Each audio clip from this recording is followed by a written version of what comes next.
Good morning student. Last video में हम कौन सा लेसन कर रहे थे? Lesson number 6। What is the name of your lesson? People at work. Last time हमने एक रिडल्स सॉल्व करी थी, गेम खेला था, थोड़ा सा मजा आया था है ना। और उसके बाद हमने किसके बारे में पढ़ा था? हमने दो टाइप के वर्कर्स के बारे में पढ़ा था, एक फैक्ट्री वर्कर्स के बारे में पढ़ा था और एक और कौन सा था? Agricultural worker. ठीक, अब हम इसी लेसन के आगे के टॉपिक के बारे में बात करते हैं। नेक्स्ट जो आपका टॉपिक है इसी लेसन में वो है प्रोफेशनल। क्या है? प्रोफेशनल। पहले हम इसकी डेफिनेशन रीड करते हैं और उसके बारे में फिर मैं आपको बाद में एक्सप्लेन करती हूँ। Look at the black board first. Professional क्या लिखा हुआ है? Professional, it is a occupation based on special training and knowledge. कैसा ऑक्यूपेशन है? जिसमें किसकी रिक्वायरमेंट होती है? स्पेशल ट्रेनिंग की रिक्वायरमेंट होती है और नॉलेज की रिक्वायरमेंट होती है। This jobs required high level of education. और इसमें जो लोग काम करते हैं उनको किसकी जरूरत होती है? हाई लेवल की एजुकेशन की जरूरत होती है। कैसे? देखिए एग्जाम्पल लिखा हुआ है, फिर मैं आपको एक्सप्लेन करती हूँ। Pilot, doctor, engineer. क्या एग्जाम्पल है? पायलट, डॉक्टर और इंजीनियर। दैट मीन्स क्या? पायलट अगर आपको बनना है तो पायलट बनने के लिए आपको ट्रेनिंग लेनी पड़ेगी। ट्रेनिंग लेने के भी पहले हायर एजुकेशन लेनी पड़ेगी। हायर एजुकेशन लेने के बाद में how to fly plane, plane को आप कैसे फ्लाई करोगे इसकी ट्रेनिंग आपको लेनी पड़ेगी। इसके इंस्टीट्यूट होते हैं इंडिया में बने हुए हैं, जहां जाके आपको एडमिशन लेना पड़ेगा और इसकी ट्रेनिंग लेनी पड़ेगी। ठीक, पायलट बनने के बाद क्या था? नेक्स्ट हमारा डॉक्टर। डॉक्टर बनने के लिए भी आपको हायर एजुकेशन की जरूरत पड़ेगी। बेसिक कोर्स करने के बाद में आपको 5 to 7 ईयर्स के लिए मेडिकल कॉलेज में एडमिशन लेना पड़ेगा। एडमिशन लेने के लिए भी आपको पहले एक एग्जाम देनी पड़ेगी ताकि आपका मेडिकल कॉलेज में वो हो जाए, सिलेक्शन हो जाए। उसके बाद आप 5 to 7 ईयर्स की डिग्री लेने के बाद में फिर आपको उसके लिए क्या करना पड़ेगा? फिर वापस आपको किसी एक डॉक्टर के अंडर में काम करना पड़ेगा। दैट मीन्स, और पता है क्या, ऐसा बोला जाता है कि डॉक्टर अपनी पूरी लाइफ भी पढ़े ना तो कम है। दैट मीन्स डॉक्टर्स को बहुत सारा पढ़ना पड़ता है। और नेक्स्ट था क्या? पायलट। पायलट के बारे में हमने बात करी, फिर हमने किसके बारे में बात करी? डॉक्टर के बारे में। फिर नेक्स्ट क्या है? इंजीनियर। अगर इंजीनियरिंग करने के लिए भी हमें बहुत सारी एजुकेशन की जरूरत पड़ेगी। फिर आपको कौन सी फील्ड का इंजीनियर बनना है, फिर उसके लिए स्पेशल डिग्री लेनी पड़ेगी। दैट मीन्स प्रोफेशनल जो रहते हैं उनके लिए बहुत सारी ट्रेनिंग की जरूरत होती है, बहुत सारे एजुकेशन की जरूरत होती है। ये हमने बात करी प्रोफेशनल्स के बारे में। अब हम बात करते हैं क्राफ्ट्समैन के बारे में। क्राफ्टमैन यानी ऐसे लोग जो क्या करते हैं? अपने हैंड्स के थ्रू काम करते हैं। They don't need any kind of a special training और एजुकेशन। उन्हें किसी ट्रेनिंग की या एजुकेशन की जरूरत नहीं पड़ेगी। लेकिन क्या होता है कि ये जो इनकी जो ट्रेनिंग होती है ये धीरे धीरे खुद सीख जाते हैं। सपोज करिए कारपेंटर है। कारपेंटर क्या है? क्राफ्टमैन है, हाथ से काम करता है। ठीक है, वो अपना काम कर रहा है। फिर उसका जो बच्चा है अगर उसको कारपेंटर बनना है तो वो धीरे धीरे देख के अपने आप सीख जाता है। कई बार क्या होता है कि फिर कुछ चीजें ऐसी होती है, कुछ स्किल्स ऐसी होती है, कौशल ऐसा होता है जो इनहेरिटेड रहता है, यानी एक पीढ़ी से दूसरी, दूसरी पीढ़ी से तीसरी पीढ़ी में जो है वो ट्रांसफर होता है। वीवर्स जैसे होते हैं, कपड़ा बनाने वाले बुनकर जो होते हैं, उनका पीढ़ियों का काम अगर रहता है तो पूरा जो उनका परिवार रहता है वो बुनने का काम करता है। देख देख के अपने आप जो है वो इस कला में निपुण हो जाते हैं और इस कला को क्या करते हैं? आगे बढ़ाते हैं। दैट मीन्स इसके लिए आपको किसी स्पेशल इंस्टीट्यूट में जाने की ट्रेनिंग नहीं लेनी पड़ती है। ये इनहेरिटेड स्किल होती है, या फिर आप देख के भी इसको सीख सकते हैं। इन क्राफ्टमैन्स में कौन आएगा? स्कल्पचर्स आएंगे जो मूर्तियां बनाने का काम करते हैं। पॉटर्स आएंगे जो मिट्टी के बर्तन बनाने का काम करते हैं। कारपेंटर आएंगे जो फर्नीचर बनाने का काम करते हैं। दैट मीन्स क्राफ्ट पर्सन होते हैं। They don't need any kind of special training और स्पेशल एजुकेशन। चलिए अब हम किसके बारे में बात करेंगे? अब हम बात करेंगे पायलट के बारे में कि एक पायलट बनने के लिए आपको क्या चाहिए। ठीक है, अब हम किसके बारे में बात करेंगे? पायलट के बारे में। पायलट होने के लिए कौन कौन से स्पेशल ट्रेनिंग की जरूरत होती है, स्किल की जरूरत होती है, अब हम उसके बारे में बात करेंगे। मैंने ब्लैक बोर्ड पे पायलट से रिलेटेड कुछ पॉइंट्स लिखे, पहले हम उसको समझते हैं। ठीक है, देखिए first point, they should be able to work as a team with cockpit crew. Pilot जो होता है उसको टीम वर्क के साथ काम करना पड़ता है और उसके क्रू मेंबर यानी पता है आपको क्या? जो प्लेन में उसके साथ हेल्प करते हैं प्लेन को फ्लाई करने में और साथ ही प्लेन की टेक केयर करते हैं। अब कॉकपिट पता है क्या होता है? कॉकपिट ऐसी प्लेस होती है प्लेन में जहां पे जो पायलट है वो प्लेन को फ्लाई करता है, वो जगह होती है कॉकपिट। यानी अपने क्रू मेंबर्स के साथ में उसको टीम वर्क के साथ काम करना है। ऐसा नहीं कि उसे सिर्फ अपनी मर्जी चलानी है, सारे क्रू मेंबर को साथ में लेके काम करना है। Second point, should be alert and brave.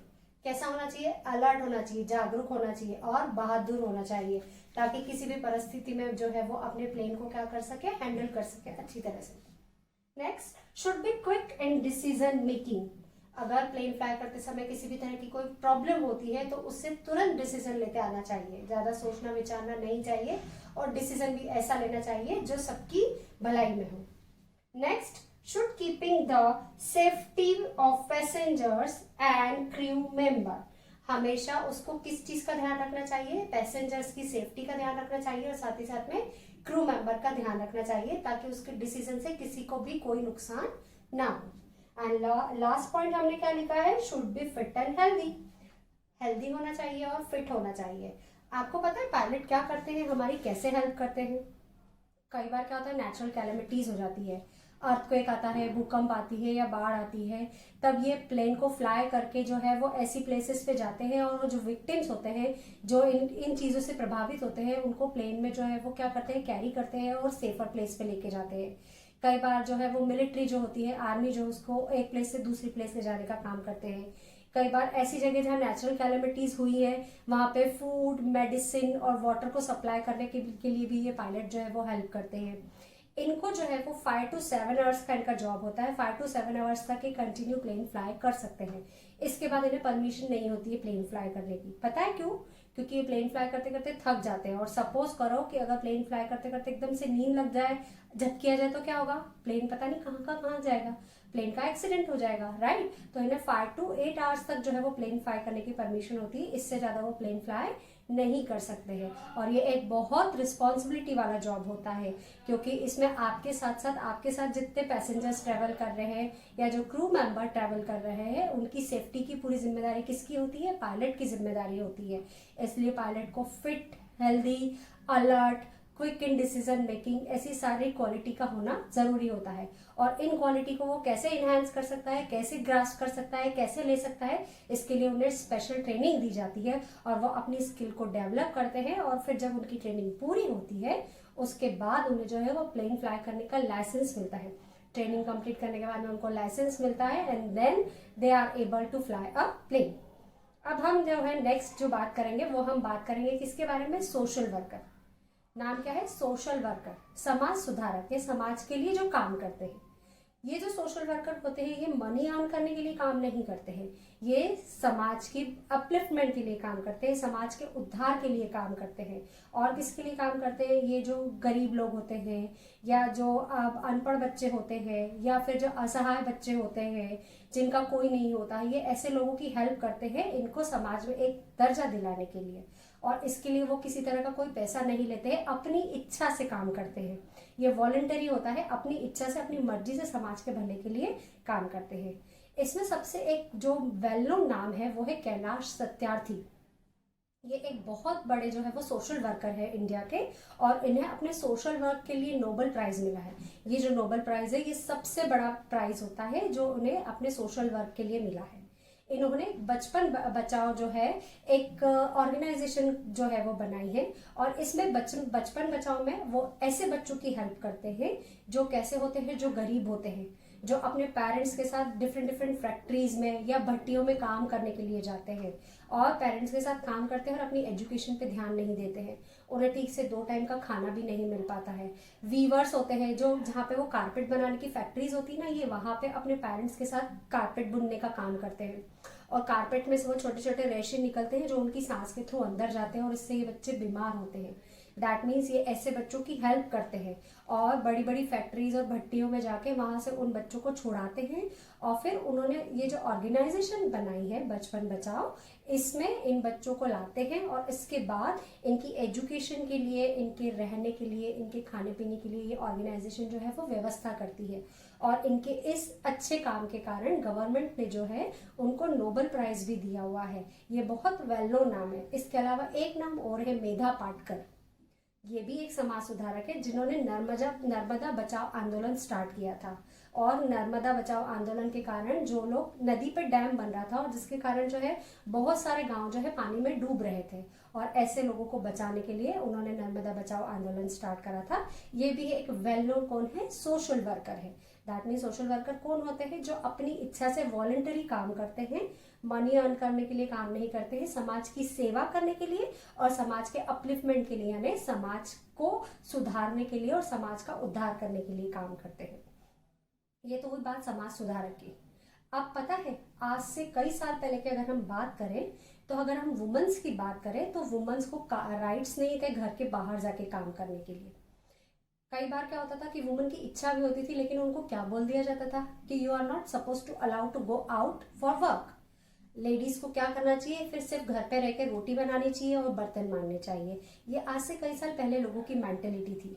लीला नाम की एक गर्ल थी जिसके फादर कारपेंटर थे। कारपेंटर होने के कारण उससे भी बहुत क्यूरियोसिटी होती थी उसके पापा के साथ काम करने की। एक बार उसने अपने पापा को बोला, पापा मैं भी आपके साथ ये काम करूंगी, मुझे भी ये फर्नीचर बनाना, टेबल बनाना बहुत अच्छा लगता है, तो क्या मैं अभी आपके साथ काम करूं? तो उसके पापा उसे डांट देते, नहीं बिल्कुल भी नहीं, तुम एक लड़की हो, लड़की को ये काम शोभा नहीं देता है, मैं तो तुम्हारी थोड़े दिन में ही शादी कर दूंगा और अपने घर जाना, तुम ससुराल चली जाना। तो वो जो लीला रहती है उसको बहुत बुरा लगता है, और फिर भी वो गिव अप नहीं करती है, हार नहीं मानती है, और धीरे धीरे अपने पापा को काम करते हुए देखती है और धीरे से अपने पापा के साथ पापा की हेल्प करना स्टार्ट करती है। फिर जब वो 13 ईयर्स की होती है और अपने आप से वो एक बहुत सुंदर सी टेबल बनाती है और अपने पापा को दिखाती है, तो उसके पापा बहुत इम्प्रेस हो जाते हैं। फिर पापा को समझ में आता है कि ये मेरी लड़की में जो है बहुत अच्छा कौशल है, बहुत अच्छी स्किल्स है, ये भी बहुत अच्छी कारपेंटर बन सकती है। फिर उसके पापा को समझ में आता है कि कोई भी काम जो है वो गर्ल या बॉय के लिए नहीं होता है, सब इक्वल होता है। तो जैसे लड़के कर सकते हैं वैसे लड़कियां भी ये काम कर सकती है। और फिर धीरे धीरे वो अपनी बेटी को ट्रेनिंग देते हैं कारपेंटरी की। घर पे उसके पापा उसे सिखाते हैं और बड़ी होकर बहुत अच्छी कारपेंटर बनती है। दैट मीन्स क्या? काम के लिए कोई भी जेंडर बाउंडेशन नहीं है, जो काम लड़के कर सकते हैं वो लड़कियां भी कर सकती है। बीइंग अ होम मेकर यानी घर को संभालना, ये सबसे बड़ा जॉब होता है जो आपकी मम्मा करती है। इसके लिए कोई फीस चार्ज करती है कि आपकी मम्मा? नहीं करती है। पूरा घर बहुत अच्छे से संभालती है, सुबह उठने से लेकर रात को सोने तक के वो बहुत सारे काम करती है। कुकिंग, वॉशिंग करना, बर्तन मांजना, फिर आपको स्कूल लेने जाना, छोड़ने जाना, ट्यूशन लेने जाना, छोड़ने जाना, आपकी कोई एक्स्ट्रा क्लास है तो वो लेने छोड़ने जाना, सबके लिए घर में कुकिंग करना, सबकी हेल्थ का ध्यान रखना, पापा का ध्यान रखना, घर में अगर दादा दादी है तो उनका ध्यान रखना, और सबकी टेक केयर करती है। पर इसके लिए क्या वो पैसे लेती है? नहीं लेती है। यानी होम मेकर भी एक बहुत बड़ा जॉब है जो 24 आवर्स का जॉब है। इसमें कोई टाइम की बाउंडेशन नहीं है कि सिर्फ आपको 9 to 5 ही जॉब करना है और बस आपका काम खत्म। ये एक ऐसा जॉब है या एक ऐसा काम है जो कभी खत्म नहीं होता है, और आपकी मम्मा अपनी इच्छा से, अपनी खुशी से जो है वो ये सारे काम करती है। और साथ ही साथ में जितने दूसरे फैमिली मेंबर्स होते हैं वो भी इस काम में मम्मा की हेल्प करते हैं। तो होम मेकर का जॉब जो है वो कैसा जॉब है? जो 24 आवर्स जो है वो जॉब है और 24 आवर्स चलता है, और सब लोग अपनी इच्छा से जो है इसमें क्या करते हैं? पार्टिसिपेट करते हैं और वर्क का क्या करते हैं? डिस्ट्रीब्यूशन करते हैं। अच्छा, आप एक बात बताइए, कोई भी काम बड़ा या छोटा होता है क्या? होता है कि नहीं होता है? नहीं होता है ना। अब आप सोचेंगे कि स्वीपर वाला काम मैं क्यों करूं, सड़क की झाड़ू निकालने वाला काम, ये तो काम छोटा है, मैं नहीं करता, मैं नहीं कर सकती, है कितना गंदा काम है ना। तो क्या कोई काम बड़ा या छोटा होता है? नहीं होता है। अब आप सोचिए कि एक दिन वो अगर स्वीपर जो है वो सड़क की डस्टिंग करने, सड़क की झाड़ू निकालने नहीं आएगा, या वो कचरा उठाने के लिए नहीं आएगा, तो क्या हो जाएगा?